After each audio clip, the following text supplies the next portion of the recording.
This is part 2 of my latest project, this red number 5 Mustang stock car.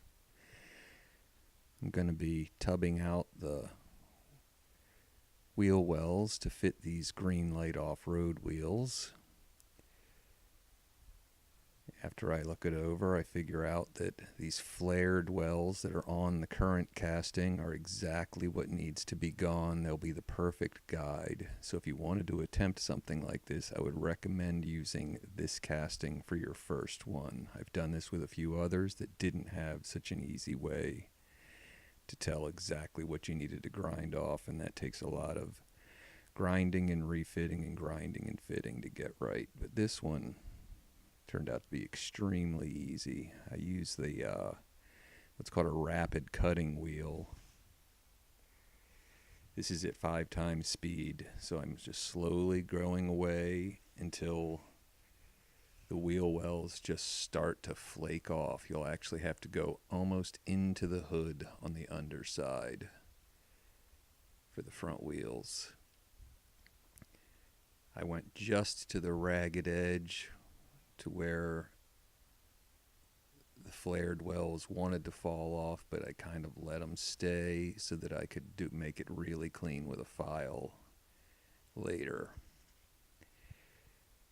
If you're going to do something like this, you must wear eye protection. I'm wearing prescription glasses with eye protection over them. Also, you wear long sleeves and maybe even gloves. I have had metal embedded in my thumb from this. It's kind of an uncomfortable couple days. So, take my time here. This is probably about 10 minutes of work, whittled down, so you're seeing it happen in about 2, maybe less. I like to brace my hand against the vise with the car. It helps me be able to guide the tool really well.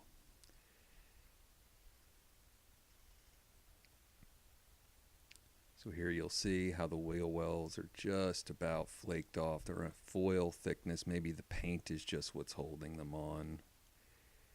I get a round jeweler's file and very carefully file the edges to make them smooth and safe. Came out pretty well. Pretty happy with how those cut out. I cover the headlights with some small styrene strips, let the glue dry for a while, and then file them to the contour of the fender and hood to give the blocked out headlight look that this car will have.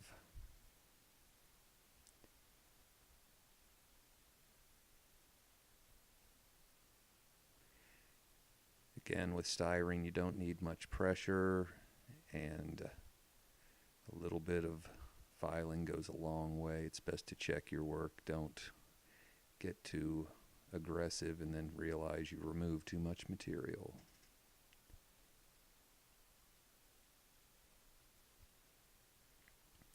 I sand the whole car down from, I guess, like 600 grit up to maybe 2,000. Not sure, can't remember.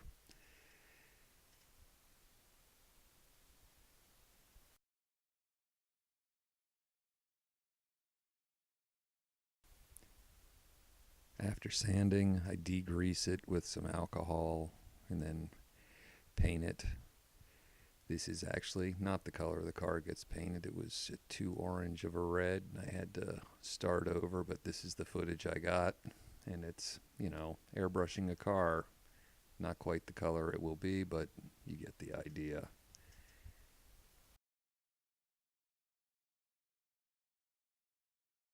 Now I'm building the spoiler or wing that will go on the back of the car. This is a flush mounted rear spoiler. These stands won't go on the trunk lid. They will go against the back of the car between the tail lights. You'll see that when I mount it. A lot of frustrating struggling here with tiny parts, trying to get glue to not stick to my fingers and stuff. A normal day on the workbench.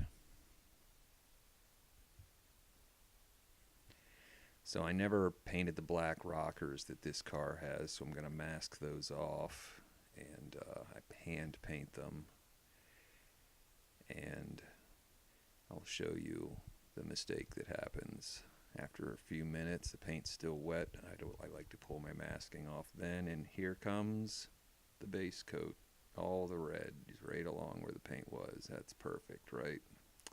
That shouldn't have happened, and watch, it does not happen on the other side. So that'll get repaired with a brush, even though it's airbrushed.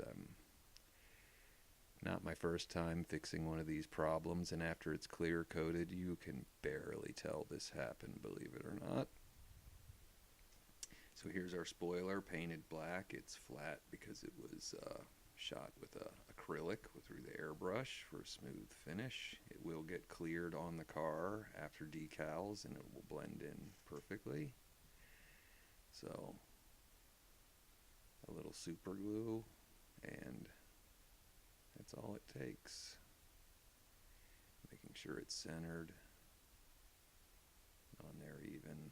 I'm liking how that's turning out.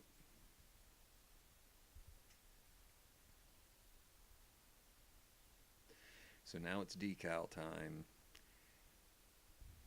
I tried out all kinds of different decal sets to find numbers to fit on this car. The front headlight numbers are off of an HO scale car numbering set for freight cars.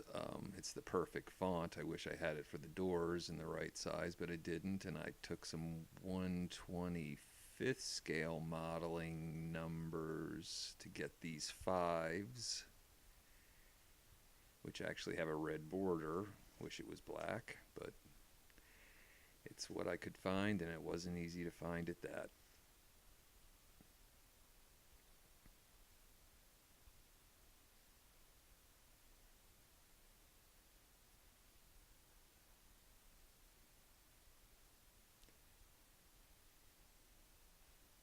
The other decals I'm using, I bought off eBay. There's somebody that's selling HO slot car decals, so they can size them to any scale actually, and they're done on the paper you can buy at the hobby shop to make your own decals, and I'm not very impressed by that product. That the sheeting is very thick. It's durable, but it's bulky on the car, and my son was not impressed at all with it. But that's what I got. I wanted to have a few sponsors on the car just to not make it seem so, I don't know, naked. Like this crane cams decal, it's very, very difficult to get off the backing. Eventually I just have to grab it with my finger and pull it off, and like I said, it's very bulky looking on the car. Maybe I shouldn't have used them, but they're there now. Maybe one day if I find something nicer, I'll not remove those, because they've been clear coated over at this point, which I'm not sure if the car is cleared in this shot yet or not.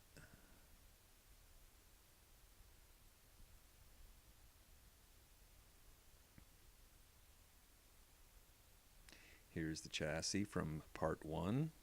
If you're interested in seeing how that was made and you didn't see part 1, you can look through my videos and see how I scratch built that chassis, which the car body fits nicely on top of.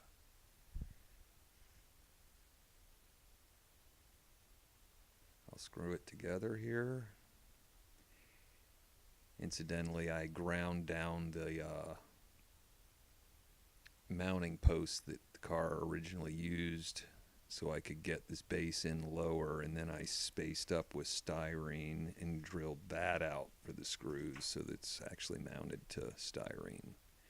And here's a little action on the bench with our newly built race car. Thank you for watching. Like, subscribe, ask questions, leave a comment below. Make a suggestion for something you might want to see me do, and check back in the future for more videos.